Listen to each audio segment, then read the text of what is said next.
وہ شخص کالی پتلون، کالا کوٹ اور سفید قمیص پہنے ہوئے تھا۔ ہونٹوں میں سگریٹ موجود تھی اور دھوئیں کے مرغولے چھوڑتے ہوئے وہ کسی گہری سوچ میں گم تھا۔ عمر 28-30 سال کے قریب تھی۔ بلا شبہ وہ ایک خوبصورت اور پڑھا لکھا نوجوان تھا۔ کون؟ میرے پوچھنے پر اس نے چونک کر سیڑھیوں کی طرف دیکھا اور حیران ہو کر بولا، کون ہو تم اور اس گھر میں کیسے داخل ہوئے؟ یہی میں آپ سے پوچھ رہا ہوں، کون ہیں آپ اور یہاں کیا کر رہے ہیں؟ میں نے بھی سوال کیا۔ میرا نام ڈاکٹر عدیل انصاری ہے، میں ایک سائیکائٹرسٹ ہوں۔ اس نے اپنا تعارف کرایا اور میں دھک سے رہ گیا۔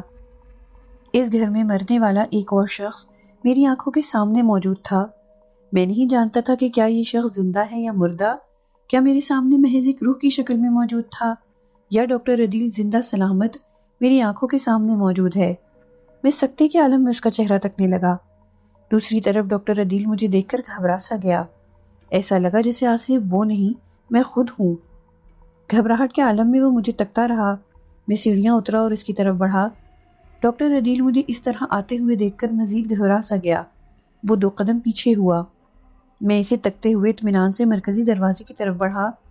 دروازہ کھولنا چاہا تو دروازہ کھٹ سے کھل گیا۔ میں حیران رہ گیا۔ باہر جانے کا راستہ کھلا ہوا تھا۔ میں نے ایک نظر لان پر ڈالی تو مجھے محمد وقاص کی لاش کہیں نظر نہ آئی۔ کیا میں کوئی بھیانک خواب دیکھ رہا ہوں؟ جس گھر میں اس وقت میں موجود ہوں وہاں آصف نہیں، کیا یہ سب کچھ محض ایک خواب ہے؟ الجھن کے عالم میں نے دروازہ بند کیا اور گہرا سانس لیا۔ پلٹ کر اس شخص کا چہرہ دیکھا جو بدستور میری ہی طرف دیکھ رہا تھا۔ کیا تمہیں باہر کوئی لاش نظر آئی؟ میں نے اسے دیکھتے ہوئے پوچھا۔ لاش؟ کس کی لاش؟ ڈاکٹر عدیل نے حیران ہو کر پوچھا۔ محمد وقاص صاحب کی لاش، وہ ابھی ابھی باہر لان میں دم توڑ گئے تھے۔ میں نے اسے دیکھ کر بتایا۔ یہ واقعہ تو قریب 1 ہفتہ پرانا ہے، یہی جاننے کے لیے تو میں اس گھر میں موجود ہوں۔ ڈاکٹر عدیل نے حیران ہو کر بتایا۔ بکواس مت کرو، یہاں کیا ہو رہا ہے یہ جاننے کے لیے میں یہاں موجود ہوں، تم نہیں۔ میں اس گھر کا مالک ہوں، میرا نام روحیل ہے اور میرے جیتے جی اس گھر پر کوئی قبضہ نہیں کر سکتا۔ تم تو ویسے بھی مر چکے ہو۔ میں نے غصیلے لہجے میں یہ جملے کہے اور ڈاکٹر عدیل مجھے دیکھنے لگا۔ اچانک اس کے لبوں پر ایک دلکش مسکراہٹ آ گئی۔ میں سمجھ گیا، تم میرے ہی مریض ہو۔ کیا مطلب؟ میں نے چونک کر پوچھا۔ دیکھو، میں ایک سائیکائٹرسٹ ہوں، تمہاری سائیکالوجی سمجھ سکتا ہوں۔ تم اطمینان سے میرے پاس بیٹھو۔ وہ ہاتھ بڑھا کر بولا، خبردار جو میرے پاس آنے کی کوشش کی۔ میں ڈر کر پیچھے ہوا اور ڈاکٹر عدیل کھٹک کر اپنی جگہ رک گیا۔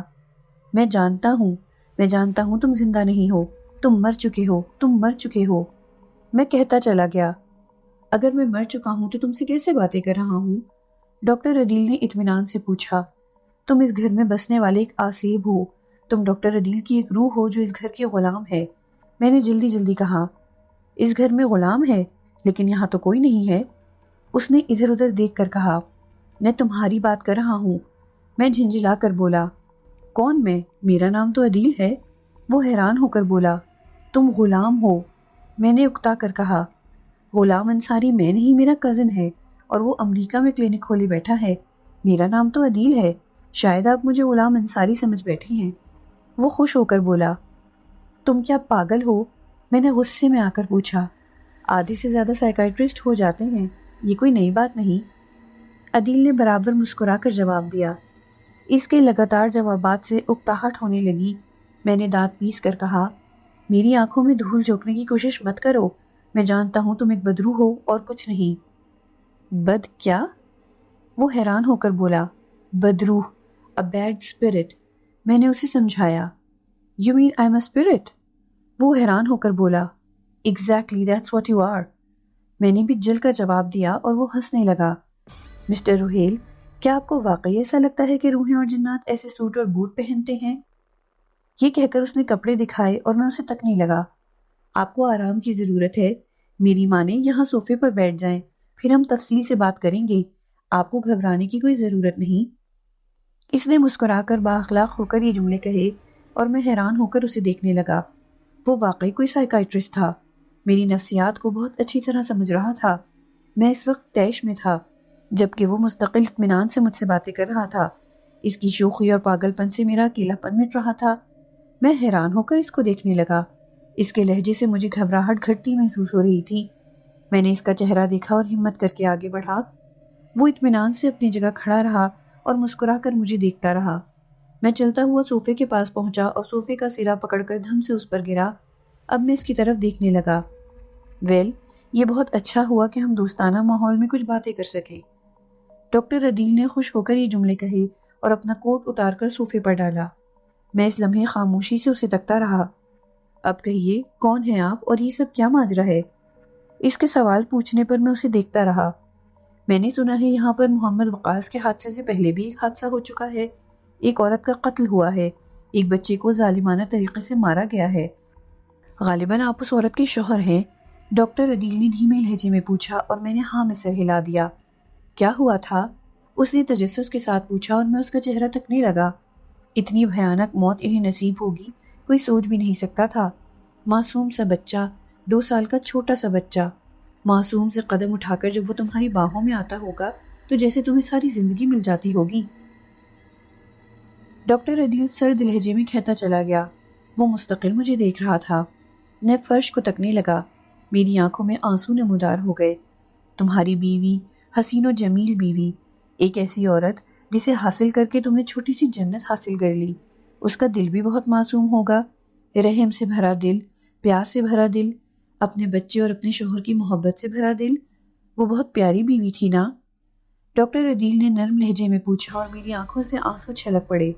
نہ جانے کون دشمن ہو گیا ان کی جانوں کا اور اس قدر ظالمانہ طریقے سے مارا۔ ایسا تو کوئی بھیڑیا اپنے شکار کے ساتھ بھی نہیں کرتا۔ تمہیں پتا ہے تمہاری بیوی کو ٹکڑوں میں کاٹا گیا، تمہارے ہی کمرے میں۔ کسی نے اس کے جسم کی بوٹی بوٹی الگ کر دی۔ جب اس کے ہاتھ کٹے ہوں گے تو وہ زندہ تھی، جب اس کا پیر کاٹا گیا ہوگا اس وقت بھی وہ زندہ تھی، اپنے ہی خون میں لت پت۔ جن اعضاء کو تم چوما کرتے تھے وہ سارے حصے ایک ایک کر کے کٹ رہے تھے اور تمہاری ایک بیوی 10 حصوں میں تبدیل ہو گئی۔ ڈاکٹر عدیل سرد لہجے میں کہتا رہا اور میری روح کانپتی چلی گئی۔ میرے اوسان خطا ہو رہے تھے۔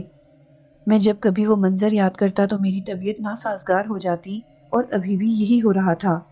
میں نے سنا وہ سرد لہجے میں کہہ رہا تھا، اور پھر تمہارا بچہ، تمہارا معصوم سا بچہ، اس نے تو دنیا تک صحیح سے نہیں دیکھی تھی۔ معصوم سا بچہ کسی کا کیا بھی کر سکتا تھا، مگر کوئی وحشی تھا، کوئی تھا جس نے اس کے ننھے ننھے ہاتھوں کو چھرے سے کاٹا، اس کی ٹانگوں کو کاٹا، اس کے ننھے سے گلے پر کلہاڑی مار دی۔ کتنی نرم ہوگی اس کی رگیں، جب وہ کٹی ہوں گی تو کس قدر تازہ خون بہا ہوگا۔ پلیز پلیز بس کر دو۔ کب کباتے لبوں سے میں نے اسے خاموش ہونے کے لیے کہا۔ اس وقت میں بری طرح سہم گیا تھا، گھبراہٹ سے میرا دل بند ہو رہا تھا۔ شش، رو نہیں، رونے کے لیے تو ساری زندگی پڑی ہے، مگر آج کی رات ہم نے سچ کا فیصلہ کرنا ہے۔ تمہاری بیوی اور بچے کے قاتلوں کو ڈھونڈنا ہے۔ کوئی ہے جس نے انہیں قتل کیا ہے، کوئی تو شخص ہے جو آج بھی زندہ ہے، جو آج بھی سانسیں لے رہا ہے، جو آج بھی اس بوجھ کو دل میں اٹھائے پھر رہا ہے کہ اس نے 2 معصوموں کا قتل کیا۔ کیا تم نہیں چاہتے کہ اسے سزا ملے، اسے اپنے کیے کی سخت سزا ملے؟ ڈاکٹر عدیل نے بدستور مجھے دیکھتے ہوئے پوچھا اور میں روتے ہوئے کہنے لگا، جس چیز نے میرے گھر کو کھایا ہے تم اسے سزا نہیں دے سکتے۔ میری بیوی اور میرے بچے کے ساتھ جو ہوا وہ انسانی عمل نہیں تھا۔ میرے گھر پر شیطان کا قبضہ ہے، اس گھر میں شیطان بستا ہے، تم اور میں اسے روک نہیں سکتے، کوئی نہیں روک سکتا۔ شیطان؟ ڈاکٹر عدیل نے مسکرا کر یہ جملے کہے اور ہنسنے لگا۔ سر کو نفی میں ہلا کر مجھے دیکھا۔ ایک دن سے تو میں اس گھر میں موجود ہوں، مجھے تو کوئی شیطان نظر نہیں آیا۔ اس کی بات سن کر میں چونکا۔ تم ایک دن سے کیسے یہاں ہو سکتے ہو؟ میں آج صبح اس گھر میں آیا ہوں اور میں نے اس گھر کی صفائی کی ہے۔ تم یہاں کہیں موجود نہیں تھے، تم یہاں موجود نہیں تھے جب محمد وقاص کی موت ہوئی، تم یہاں موجود نہیں تھے جب اس گھر میں جناتی آوازیں گونج رہی تھیں، تم یہاں موجود نہیں تھے جب میرا کمرہ خون میں لت پت ہو گیا۔ تم موجود ہو بھی کیسے سکتے ہو؟ تم تو خود ایک مردہ ہو۔ میں دانت پیس کر کہتا چلا گیا۔ ڈاکٹر عدیل اپنی آنکھوں کو مل کر کہنے لگا، مسٹر روہیل، مجھے لگتا ہے کہ آپ کو اس سارے حادثے کا شدید صدمہ پہنچا ہے۔ آپ ایک نفسیاتی مریض ہو چکے ہیں اور آپ کو مجھ جیسے قابل ڈاکٹر کی ہی ضرورت ہے۔ میں آپ کو ٹھیک کر سکتا ہوں۔ مجھے کسی ڈاکٹر کی ضرورت نہیں، تم مجھے پاگل بنانے کی کوشش مت کرو۔ میں سب جانتا ہوں کہ یہ کیا ماجرا ہے۔ جب تک تم میرے سوالوں کے جواب نہیں دو گے میں تمہیں اتنی آسانی سے نہیں چھوڑنے والا۔ میں نے دانت پیس کر کہا، اجی آپ اپنے سوالوں کو چھوڑیں اور چلے ذرا میرے کچھ مزیدار سوالوں کے جواب دیں۔ مسٹر روہیل، ہر کلی پھول بن جاتی ہے پر ایک کلی نہیں بنتی، بتا سکتے ہو وہ کون سی کلی ہے؟ ڈاکٹر عدیل نے مزے سے پوچھا اور میں نے چونک کر اس کا چہرہ دیکھا۔ کیا مطلب؟ ہر کلی پھول بن جاتی ہے پر ایک کلی نہیں بنتی، وہ کون سی کلی ہے جو پھول نہیں بنتی؟ اس نے سوال دہرایا۔ یہاں کلی اور پھول کا کیا تعلق؟ میں نے حیران ہو کر پوچھا۔ ارے کلی کا پھول سے کوئی تعلق نہیں، اس نے بھی حیران ہو کر پوچھا۔ نہیں، میرا مطلب یہاں اس گھر میں کلی کی بات کہاں سے آ گئی؟ میں نے الجھ کر پوچھا۔ بہت گہری بات ہے، آپ جواب دیں پہلے۔ ڈاکٹر عدیل نے اطمینان سے کہا۔ میرا خیال ہے میں سوچنے لگا۔ میں بتاتا ہوں، وہ کلی ہے چھپکلی۔ وہ مسکرا کر بولا اور میں حیران ہو کر شخص کی شکل دیکھنے لگا۔ اس قدر پرہول ماحول میں یہ شخص مستقل بکواس کر رہا تھا اور چہرے پر دلچسپ مسکراہٹ تھی۔ کوئی اور موقع ہوتا تو اس کی یہ مسکراہٹ دیکھ کر لوگ اسے محفل کی جان سمجھنے لگتے، مگر اس ماحول میں یہ مسکراہٹ بہت سنسنی خیز لگی۔ میں حیران ہو کر اس کا چہرہ دیکھنے لگا۔ تمہارا لیفٹ برین بہت کم کام کر رہا ہے، اس لیے تم بہک رہے ہو۔ یہی وجہ ہے کہ ایک سمپل سی پہیلی کا جواب نہیں بتا سکے۔ اس نے مسکرا کر یہ جملے کہے اور میں اس کا چہرہ تکنے لگا۔ اچھا، تم کو سب سے زیادہ کیا پسند ہے؟ فلمیں، سپورٹس، ڈرامے؟ اس نے مجھ سے ایسے پوچھا جیسے میرا کسی مارننگ شو میں انٹرویو ہو رہا ہو۔ کیا یہ سوال میرے علاج کا حصہ ہیں؟ میں نے سنجیدگی سے پوچھا۔ بالکل، اگر تم جواب دیتے چلے رہو تو ہو سکتا ہے کہ ہم دونوں کسی نتیجے پر پہنچ سکیں۔ ڈاکٹر عدیل نے خوش ہو کر یہ جملے کہے اور میں اس کا چہرہ تکنے لگا۔ گہرا سانس لے کر میں نے کہا، اوکے، مجھے کرکٹ بہت پسند ہے۔ کرکٹ؟ کول، کھیلتے ہو؟ اس نے خوش ہو کر پوچھا۔ ہاں، کھیلا کرتا تھا، کالج میں کھیلتا تھا، لیکن زیادہ تر مجھے کرکٹ دیکھنے کی حد تک پسند ہے۔ میں دیوانہ ہو جاتا ہوں جب کبھی کرکٹ کا میچ آتا ہے۔ میں نے سنجیدگی سے جواب دیا۔ کون سا میچ تمہارا پسندیدہ ہے؟ ڈاکٹر عدیل نے پوچھا اور میں سوچ کر کہنے لگا، ویسے تو کافی سارے ہیں، پاکستان کے سارے میچ اچھے لگتے ہیں، مگر میرا پسندیدہ میچ ہے ہندوستان بمقابلہ پاکستان کا، وہ میچ جس میں ہم نے ہندوستان کو ہرا کر چیمپئنز ٹرافی جیتی تھی۔ اور کوئی میچ؟ ڈاکٹر عدیل نے سوچتے ہوئے پوچھا۔ اور 1992 ورلڈ کپ فائنل؟ میں بہت چھوٹا تھا جب وہ فائنل ہوا تھا، جب بڑا ہوا تو پورا میچ یوٹیوب پر دیکھا، مجھے آج بھی وہ میچ اچھی طرح سے رٹا ہوا ہے۔ ورلڈ کپ جیتا تھا ہم نے، میں نے اداس مسکراہٹ کے ساتھ بتایا۔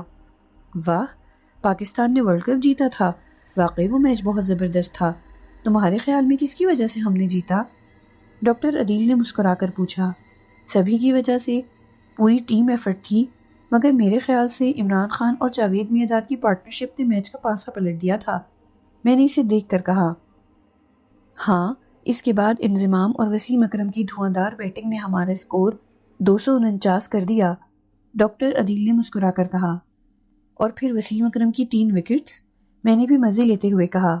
3 نہیں، 2 وکٹ، ڈاکٹر عدیل نے اطمینان سے کہا۔ 2 نہیں، 3، مجھے یاد ہے وسیم اکرم نے ایک ساتھ 3 وکٹیں لی تھیں۔ میں نے اسے صحیح کیا، 3 نہیں 2 لی تھی۔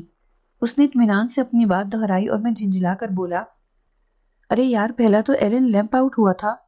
ہاں، اور دوسرا؟ اس نے پوچھا۔ کرس لوئس نام تھا شاید، میں نے سوچتے ہوئے کہا۔ اوکے، اور تیسرا؟ اس نے پوچھا۔ وہ یاد نہیں، میں نے ماتھے پر ہاتھ رکھ کر کہا۔ یاد اس لیے نہیں کیونکہ اس نے 2 وکٹیں لی تھی، ڈاکٹر عدیل نے پھر کہا۔ 2 نہیں 3 لی تھی، 3 وکٹیں، میں نے اکتا کر کہا۔ تو کون ہے وہ تیسرا؟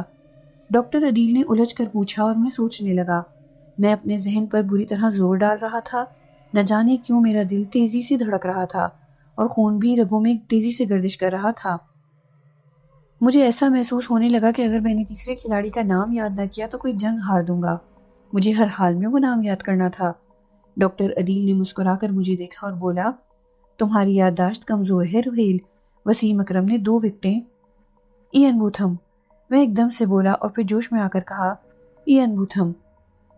وسیم اکرم نے ایک ساتھ 3 وکٹیں لی تھیں، 2 لی تھیں، ڈاکٹر عدیل نے پھر اطمینان سے کہا۔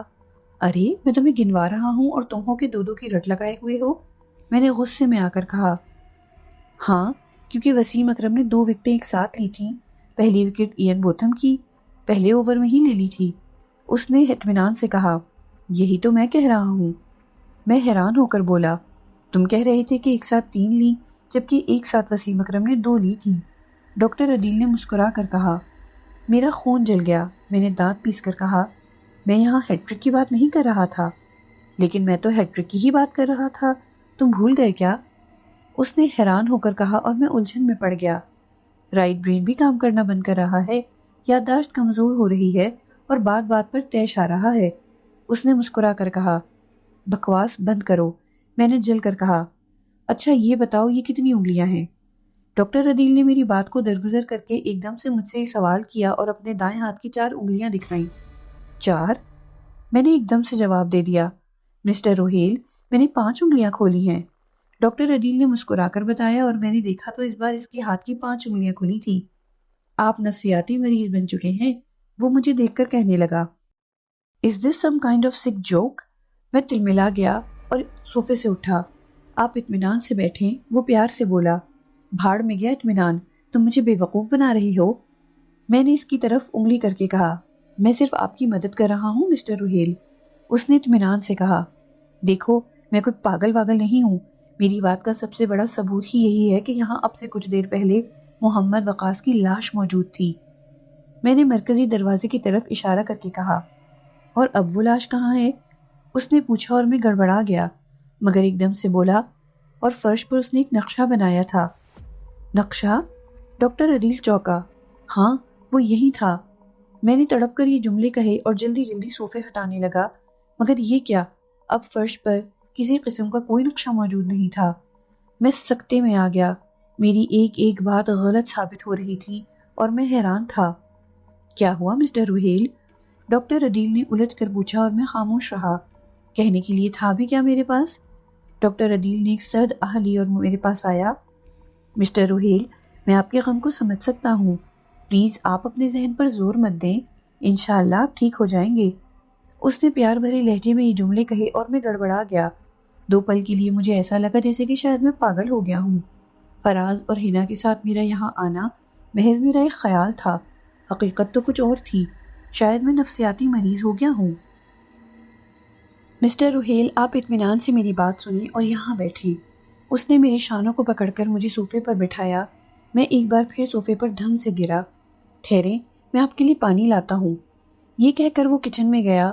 میں پریشانی کے عالم میں بیٹھا رہا اور سوچتا رہا کہ میرے اوپر کیا گزر رہی ہے، یہ سب کیا ہو رہا ہے، کیا میں کوئی خواب دیکھ رہا ہوں یا یہ کوئی اور انتھی حقیقت ہے؟ جلد ہی عدیل میرے لیے گلاس میں پانی لے آیا۔ یہ لیجئے۔ اس نے مجھے بڑے ہی اخلاق سے گلاس دیا اور میں نے اسے ایک نظر دیکھ کر گلاس لیا اور لبوں سے لگایا، مگر مجھے ایک جھٹکا سا لگا، گلاس میں پانی موجود نہیں تھا۔ پانی کہاں ہے؟ میں نے اسے دیکھ کر پوچھا۔ ابھی تو آپ نے پیا ہے، اس نے جواب دیا۔ تم نے مجھے گلاس خالی لا کر دیا ہے، میں نے تیز آواز میں کہا۔ مسٹر روہیل آپ نے میرے سامنے پانی پیا ہے، اگر آپ کو پھر پانی پینا ہے تو لا دوں پانی؟ اس نے پیار سے پوچھا۔ You listen to me۔ میں نے دانت پیس کر یہ جملے کہے اور اٹھ کر گلاس فرش پر پھینکا۔ گلاس چھناکے سے ٹوٹا۔ عدیل مجھے بغور دیکھ رہا تھا۔ I don't know what you're up to and what you're trying to show, but I can't take this anymore۔ میں نے غصیلے لہجے میں کہا۔ مسٹر روہیل میں تو صرف آپ کی مدد کرنا چاہتا ہوں، عدیل نے اطمینان سے کہا۔ میں نے دانت پیس کر اسے گالی دی اور وہ میرا چہرہ تکنے لگا۔ اب میں بھی اسے گھور کر دیکھ رہا تھا۔ عدیل نے مجھے کچھ پل دیکھا اور پھر گہرا سانس لے کر بولا، آل رائٹ۔ عدیل نے مسکرا کر یہ جملے کہے اور اطمینان سے صوفے پر بیٹھ گیا۔ میں اس کی حرکات کو تک رہا تھا۔ وہ اطمینان سے بیٹھا اور مجھے دیکھ کر کہنے لگا، ٹھیک ہے میں آپ کی بات مان لیتا ہوں، میں نے آپ کو گلاس میں پانی لا کر نہیں دیا، میں یہاں ایک دن سے بھی موجود نہیں ہوں اور نہ ہی میں آپ کی مدد کرنا چاہتا ہوں، تو سوال یہ پیدا ہوتا ہے کہ میں آخر چاہتا کیا ہوں؟ کیا آپ کو لگتا ہے کہ میرے پاس اتنا فالتو وقت ہے کہ میں یہاں صوفے پر بیٹھ کر آپ سے مغزماری کروں؟ میں خاموشی سے اس کا چہرہ تکنے لگا۔ اپنے آپ کو سنبھالیے مسٹر روہیل، اس سے پہلے کہ بہت دیر ہو جائے۔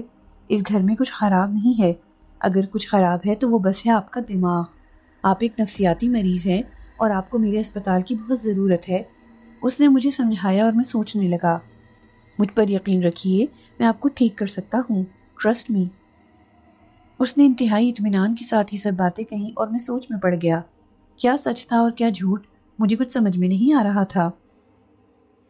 یہ شخص ایک ہی پل میں مجھے حد سے زیادہ خطرناک لگتا اور دوسرے ہی پل مجھے معصوم اور میرا مددگار لگنے لگتا۔ میں الجھ گیا اور سوچنے لگا کہ کیا کروں۔ میں نے ڈاکٹر عدیل کی طرف دیکھا۔ I am sorry doctor, I am sorry, میں نے آپ سے بدتمیزی کی، مگر میری سمجھ میں نہیں آ رہا میرے ساتھ کیا ہو رہا ہے۔ میرے جملے سن کر عدیل مجھے تکتا رہا۔ میرا گھر ختم ہو گیا، میری اولاد اس دنیا سے چلی گئی، ایک ہی پل میں میرا سب کچھ مجھ سے چھن گیا۔ میں یہاں سے چلا گیا اس وجہ سے کہ ان کی یادوں سے دور ہو سکوں، مگر دور ہو کر بھی ہر رات ہر دن میں اپنی بیوی اور بچے کو یاد کرتا چلا گیا۔ میں پاگل ہو جاؤں گا ڈاکٹر، شاید میں پاگل ہو جاؤں گا، میں روتے ہوئے کہتا گیا اور عدیل صوفے پر سے تھوڑا آگے ہوا۔ مسٹر روہیل، ہمت رکھیے، سب ٹھیک ہو جائے گا، میں اور آپ مل کر آپ کے خوف کا خاتمہ کریں گے اور اس گھر کو بھی پاک کر دیں گے، سب کچھ نارمل ہو جائے گا۔ اس کے جملے سن کر میں ایک دم چونکا۔ گھر کو پاک کر دینے سے مجھے دیواروں پر خون سے لکھے ہوئے وہ حروف یاد آ گئے۔ میں نے اس کی طرف دیکھا۔ ڈاکٹر، میں آپ کو کچھ دکھانا چاہتا ہوں۔ کیا؟ وہ مجھے دیکھ کر بولا۔ کچھ الفاظ جو میرے کمرے کی دیواروں پر لکھے ہیں، شاید انہیں دیکھ کر آپ کو میری بات کا یقین آ جائے۔ میں نے جلدی جلدی یہ جملے کہے اور اوپر کی منزل کی طرف چلا۔ ڈاکٹر عدیل بھی میرے ساتھ چل پڑا۔ آئیے ڈاکٹر، آئیے۔ میں نے اوپر جاتے ہوئے یہ جملے کہے اور سیڑھیاں چڑھ کر میں اپنے کمرے کی طرف بڑھا۔ ڈاکٹر عدیل بھی میرے پیچھے پیچھے آتا رہا۔ ہم تیز تیز قدم اٹھاتے کمرے کی طرف بڑھے۔ میں نے کمرے کا دروازہ کھولا اور اس قدر زور سے اچھلا کہ کیا کبھی اچھلا ہوں گا۔ کمرے کا اس قدر وحشت زدہ منظر دیکھنے کی مجھے بالکل امید نہیں تھی۔ کمرے کی دیواریں خون میں تر تھیں اور ہر دیوار پر انگریزی حروف کے وہی الفاظ لکھے ہوئے تھے۔ تازے خون کی بدبو اس لیے بھی اٹھ رہی تھی کیونکہ کمرے کی دیوار کے ساتھ صبا کی کٹی پھٹی لاش پڑی تھی، اس کا کسی نے ابھی ابھی خون کیا تھا۔ چند لمحوں تک ہم دونوں یہ منظر دیکھتے رہے۔ خوف سے ہم دونوں کی آنکھیں پھٹی پڑی تھیں، میرے ہوش اڑ گئے تھے۔ جس منظر کو سوچنے سے ہی میرا دل گھبراتا تھا وہ منظر میری آنکھوں کے سامنے موجود تھا۔ ڈاکٹر عدیل آگے بڑھا اور کٹے ہوئے ٹکڑوں کو دیکھنے لگا۔ اس لمحے میں سکتے کے عالم میں یہ منظر تک رہا تھا۔ کیا کیا تم نے اس کے ساتھ؟ ڈاکٹر عدیل جیسے خوابوں میں بولا اور میں بری طرح چونکا۔ بولو، کیا کیا تم نے اس کے ساتھ؟ ڈاکٹر عدیل پلٹ کر چلایا۔ میں نے کیا یہ سب؟ میں نے آنکھیں پھاڑ کر پوچھا۔ ہاں تم نے کیا یہ سب، تم ہی تھے جو دوسری منزل پر موجود تھے، تم نے ایک معصوم عورت کا خون کر ڈالا۔ وہ چلایا۔ بکواس بند کرو ڈاکٹر، میں بھی طیش میں آ کر چلایا۔ تم ایک پاگل شخص ہو، تمہارا زندہ رہنا لوگوں کے لیے خطرہ ہے۔ ڈاکٹر عدیل نے دانت پیس کر یہ جملے کہے اور تبھی اس نے کمر کے پاس سے ایک بڑا خنجر نکالا۔ میں خنجر دیکھ کر دھک سے رہ گیا۔ یہ بالکل ویسا ہی خنجر تھا جیسا وقاص کے پاس تھا۔ مرنے کے لیے تیار ہو جاؤ روہیل، یہ کہہ کر ڈاکٹر عدیل میری طرف بڑھا اور میں گھبرا کر پیچھے ہوا۔ وہ وحشی درندے کی طرح میری طرف بڑھ رہا تھا۔ اس کی آنکھوں میں اب نفرت ہی نفرت تھی، جبکہ میں مسلسل پیچھے ہو رہا تھا۔ ڈاکٹر عدیل اس لمحے میرے خون کا پیاسا ہو گیا تھا۔ اب وہ بہت بھیانک لگ رہا تھا۔ خوش مزاجی جیسے کہیں کھو کر رہ گئی تھی۔ میں پیچھے ہوتے ہوتے لاؤنج سے گزر کر کھڑکی سے جا لگا اور عدیل کی طرف دیکھنے لگا۔ عدیل ایک ایک کرتا قدم اٹھاتا میری ہی طرف آ رہا تھا اور پھر ایک دم سے وہ میرے اوپر حملہ آور ہوا۔ وہ چلاتا ہوا خنجر والا ہاتھ اٹھا کر میری طرف آیا تھا اور میں نے کس کے اس کا ہاتھ پکڑ لیا۔ اس لمحے توقعات میں عدیل سے کہیں زیادہ تھا اور مجھے اندازہ ہو گیا تھا کہ میں اس کے ہاتھ سے خنجر چھیننے میں کامیاب ہو جاؤں گا، مگر مجھ پر قیامت تب ٹوٹی جب کھڑکی میں سے کسی نے میری کمر کو پکڑ کر کھینچا۔ میرے منہ سے چیخ نکل گئی۔ میں نے پلٹ کر دیکھا تو دھک سے رہ گیا۔ محمد وقاص کھڑکی پر ٹنگا ہوا مجھے پیچھے کی طرف کھینچ رہا تھا۔ اس لمحے محمد وقاص مکمل طور پر مردہ جسم محسوس ہو رہا تھا، مگر اس کا جسم حرکت میں تھا۔ ایسا لگا جیسے مردہ جسم کے اندر کوئی شیطان گھس گیا ہے۔ اب میرے اوپر دونوں طرف سے قیامت ٹوٹ رہی تھی۔ میں نے پلٹ کر عدیل کی طرف دیکھا اور جیسے میرا خون جسم میں ہی خشک ہو گیا۔ عدیل کا چہرہ اس لمحے بہت بھیانک ہو گیا تھا۔ اس کی آنکھیں لال ہو گئی تھیں اور چہرہ بھیڑیے جیسا۔ اس کے چہرے پر اب وہ خوبصورتی نہیں تھی جو کچھ دیر پہلے تھی۔ عدیل کسی بھی لمحے خنجر میرے سینے کے آر پار کرنے والا تھا۔ میری کچھ سمجھ میں نہیں آیا کہ اس لمحے کیا کروں کہ اچانک میرے ذہن میں بجلی کی طرح سے ایک خیال آیا اور میں نے ایک لات عدیل کے پیٹ میں جڑ دی۔ عدیل شیطانی آواز میں بری طرح ٹکرایا اور اس کے ہاتھ سے خنجر نکل گیا۔ یہی موقع میرے لیے کافی تھا۔ میں نے ایک لات اس کے سینے پر ماری اور وہ اڑ کر سیڑھیوں سے ہوتا ہوا نیچے جا گرا۔ اب میں نے پلٹ کر کوہنی محمد وقاص کے چہرے پر ماری اور اس کا چہرہ پھٹ گیا۔ جلد ہی وہ بے دم ہوا اور اس کا جسم سیدھا 20 فٹ نیچے گرا۔ میری سانس پھول چکی تھی۔ اب میرے ہاتھ میں خنجر تھا۔ اسی حالت میں نے عدیل پر ایک نظر ڈالی تو وہ مجھے اکمل کے دروازے کے پاس پڑا ہوا نظر آیا۔ میں پھولی ہوئی سانس کے ساتھ نیچے اترنے لگا۔ عدیل اپنے ہاتھ فرش پر رکھ کر کھڑا ہونے کی کوشش کر رہا تھا کہ اچانک اس کی نظر اکمل کے دروازے کی طرف پڑی اور جیسے اس کا خون جم گیا۔ عدیل کے منہ سے خوف سے ہلکی ہلکی چیخیں نکلنے لگیں اور میں ٹھٹک کر رکا۔ عدیل بے حد ڈرا ہوا دروازے کو دیکھنے لگا اور اس کی آنکھوں میں دنیا جہاں کا خوف سما گیا۔ اس کے ہاتھ پیر کانپنے لگے اور جسم پر جیسے ریشہ طاری ہو گیا۔ میں حیران ہو کر اس کی بدلتی ہوئی حالت کو دیکھنے لگا۔ اچانک عدیل اپنے بالوں کو کھینچ کر چیخ پڑا۔ اس کی بھیانک چیخیں میرا دل دہلا گئیں اور اس گھر میں بسنے والے آصف کا بھی، کیونکہ ایک بار پھر پورا گھر چیخوں سے گونج رہا تھا۔ عدیل کے منہ سے نکلنے والی چیخیں اس کے حلق کی آخری چیخیں تھیں، کیونکہ اسی لمحے وہ منہ کے بل نیچے گرا اور اس کا جسم ساکت ہو گیا۔ عدیل کا دل بند ہو چکا تھا، وہ مر گیا تھا۔ اس کی موت کے ساتھ گھر ایک بار پھر خاموشی میں ڈوب گیا۔ میں سکتے کے عالم میں اپنے بیٹے کے کمرے کے دروازے کو تکنے لگا۔ نہ جانے ایسا کیا تھا دروازے میں کہ جو ان لوگوں کو بے بس کر رہا تھا۔ میں سکتے کے عالم میں دروازہ تکتا رہا۔ میں نے کانپتی نظروں سے اپنی کلائی پر بندی گھڑی پر نظر ڈالی تو پتہ چلا صرف 5 گھنٹے کا وقت بچا تھا۔ ہیونلی ویلیز اب اندھیرے میں ڈوبا ہوا تھا۔ دوسری اسٹریٹس پر لوگ اپنے گھروں میں اپنے خاندان کے ساتھ چین کی نیند سو رہے تھے۔ کوئی اپنی بیوی بچوں کے ساتھ سکون بھری زندگی بسر کر رہا تھا تو کوئی اپنے ماں باپ کے ساتھ تھا۔ کہیں یونیورسٹی کے دوست ایک ساتھ کرائے کے مکان میں رہ رہے تھے تو کہیں نیا شادی شدہ جوڑا ایک دوسرے کی باہوں میں رات بسر کر رہا تھا۔ اسٹریٹ 8، اسٹریٹ 9، اسٹریٹ 10 سبھی جگہ زندگی کی لہر دوڑ رہی تھی، مگر اسٹریٹ 12 کے ہاؤس نمبر 24/10 پر عذاب نازل تھا۔ یہ گھر کسی دوزخ سے کم نہ تھا۔ سائیں سائیں کرتی ہوائیں جب اس گھر کی ٹوٹی ہوئی کھڑکی سے گزرتی تو میرا دل دہلا جاتی۔ میں کانپ کر رہ جاتا۔ نہ جانے اور کتنی آفتیں مجھ پر آنا باقی تھیں اور کتنی ہی آفتوں کو میں جھیل چکا تھا۔ مجھے تو اب صبح سے یاد تک نہ تھا کہ میرے اوپر کیا کچھ گزر چکی ہے۔ پہلے محمد وقاص، پھر ڈاکٹر عدیل اور پھر صبا کی لاش میرے کمرے میں۔ یہ سب باتیں میرے لیے بے حد عجیب اور خوفناک تھیں۔ میں اس وقت سیڑھیوں پر بیٹھا ہوا اپنے بیٹے کے کمرے کو تک رہا تھا۔ نہ جانے ایسا کیا تھا اس دروازے میں جسے ٹھیک 24 گھنٹے بعد دیکھ کر سب کے دل مند ہو رہے تھے۔ شاید ان سب کی موتیں مجھے واپس دکھائی دے رہی تھی۔ ایسا کیا راز تھا اس دروازے میں؟ میں کانپتی ہوئی نظروں سے اپنے بیٹے کے کمرے کو دیکھے جا رہا تھا۔ مجھے اس لمحے حنا اور فراز کی بے حد ضرورت تھی۔ میرا دل چیخ چیخ کر انہیں پکار رہا تھا، مگر میرے دل کی پکاریں کوئی نہیں سن سکتا تھا۔ میں رونے لگا۔ مجھے کچھ سمجھ میں نہیں آ رہا تھا کہ میں کیوں کر واپس اپنے گھر آیا، کیوں اور اس شیطانی چکر میں پھنسا۔ اگر میری زندگی کی اب کوئی خواہش تھی تو بس یہ کہ میں جلد از جلد اس گھر سے نکل جاؤں۔ اس خیال کے آتے ہی بجلی کی طرح میرے ذہن میں خیال آیا، ساری فساد کی جڑ میرے 2 سال کے بیٹے کا کمرہ تھا۔ اگر کسی طرح میں اس دروازے کو کھول دوں تو شاید کسی بڑی حقیقت سے پردہ ہٹا سکتا ہوں۔ اس خیال کا آنا تھا کہ میرے خون نے جوش مارا اور مجھ میں ایک نئی روح دوڑ گئی۔ امید کی ایک چھوٹی سی کرن نظر آئی جسے میں اب ہر صورت میں پورا کرنا چاہتا تھا۔ میرے ہاتھ میں ایک بہت بڑا خنجر تھا، مگر خنجر کی مدد سے میں کچھ نہیں کر سکتا تھا۔ مجھے ضرورت کسی مضبوط چیز کی تھی۔ بھلا مجھے مضبوط چیز کہاں اور کیسے مل سکتی تھی؟ میں یہ سوچ ہی رہا تھا کہ اچانک بیسمنٹ کا دروازہ ایک جھٹکے سے کھلا۔ دروازہ دیوار سے جا کر بری طرح ٹکرایا اور میں تڑپ کر دروازے کی طرف تکنے لگا۔ دروازہ چوپٹ کھلا تھا اور سیڑھیاں خاموشی سے نیچے جاتی ہوئی نظر آئیں۔ میں تہخانے کی طرف تکنے لگا۔ میرا دل اس وقت بری طرح دھڑک رہا تھا اور ماتھے پر پسینہ چمک اٹھا۔ میرے دل میں بجلی کی طرح سے یہ خیال آیا کہ مجھے تہخانے میں سے کوئی کرامت چیز مل سکتی ہے۔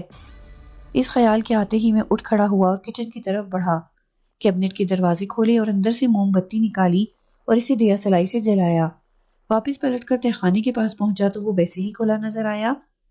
میں نے گہرا سانس لیا اور تہخانے کی سیڑھیوں کی طرف قدم بڑھا دیا۔ اندر گھپ اندھیرا تھا اور موت کی سی خاموشی تھی۔ ایک بار پھر میرا دل بری طرح دھڑکنے لگا، مگر میرا نیچے جانا بہت ضروری تھا۔ آخر کار میں نے ایک ایک قدم اٹھائے اور نیچے کی جانب چل پڑا۔ ہر سیڑھی پر قدم رکھ کر میرا دل جیسے سکڑ کر رہ جاتا، مگر میں نیچے جانے کے سوا کچھ نہیں کر سکتا تھا۔ میرے پاس ہتھیار کی صورت میں بس ایک خنجر تھا، اور وہ کسی حد تک کارآمد تھا میں نہیں جانتا تھا۔ آخر کار میں نیچے پہنچ گیا اور موم بتی چاروں طرف گھمائی۔ مٹی کے بنے فرش پر مجھے کئی بڑے اور بدبودار چوہے دوڑتے ہوئے نظر آئے، جس میں شاید حیرت کی کوئی بات نہ تھی، ویسے بھی 3 سال سے بند تہ خانے میں چوہوں کا ہونا لازمی تھا۔ میں ہمت کر کے تھوڑا آگے بڑھا تو تہ خانے کی چھت پر سیوریج کے پائپ جاتے ہوئے نظر آئے، جن میں سے کئی ٹپک رہے تھے۔ سنسناتی سی خاموشی اس لمحے خاصی خوفناک لگی۔ میں ادھر ادھر نظریں دوڑانے لگا۔ مجھے ضرورت کسی مضبوط چیز کی تھی جس سے میں اپنے بیٹے کا کمرہ کھول سکتا۔ اچانک ایک زوردار آواز سنائی دی۔ میں بری طرح اچھلا۔ دائیں طرف سے کسی چیز کے گرنے کی آواز آئی تھی۔ روشنی دائیں طرف کی تو دیکھا ایک موٹے چوہے نے اسٹیل کا کنستر گرا دیا تھا۔ میں نے اطمینان کا سانس لیا اور دوبارہ سے نظریں دوڑانے لگا تو یہ دیکھ کر میری خوشی کی کوئی انتہا نہ رہی کہ دیوار پر ایک مضبوط اور تیز ترین کلہاڑی ٹنگی ہوئی تھی۔ اوہ شکر خدا! میرے منہ سے نکلا اور کلہاڑی کی طرف ہاتھ بڑھایا۔ بائیں ہاتھ سے میں نے کلہاڑی کو اتارا اور اپنے ہاتھ میں لے لیا۔ یہ واقعی ایک مضبوط کلہاڑی تھی، مگر اس کی دھار پر خون جمع ہوا تھا، گاڑھا خون۔ میں حیران ہو کر کلہاڑی کو دیکھنے لگا۔ شاید اس کلہاڑی سے میں نے کبھی کسی جانور کو شکار کیا ہو، مجھے ٹھیک سے یاد نہیں تھا، مگر کلہاڑی ہاتھ میں لے کر میں نے اپنے آپ کو کافی حد تک محفوظ محسوس کیا۔ اب مجھے اس کمرے کی حقیقت جاننے سے کوئی نہیں روک سکتا، کوئی نہیں، کوئی۔ میں یہ الفاظ کہتا ہوا پلٹ ہی رہا تھا کہ جیسے الفاظ میرے منہ سے کہیں کھو گئے۔ میری آنکھیں پھٹ پڑیں اور خوف کی ایک لہر میرے جسم میں دوڑ گئی۔ برسوں سے بند اس تہخانے میں کسی کے ہونے کا سوال ہی پیدا نہیں ہوتا تھا، اور اس لمحے میں تہخانے میں اکیلا تھا، مگر میں نے محسوس کیا جیسے کوئی سایہ، کوئی عجیب سا سایہ جس کا نادیدہ وجود ہے، نہ اس کا جسم ہے، میری طرف بڑھ رہا ہے۔ وہ وجود نہیں رکھتا تھا، لیکن اس کی روح کو میں محسوس کر سکتا تھا۔ بلا شبہ اس تہخانے میں اکیلا نہیں تھا، کوئی تھا جو موجود تھا۔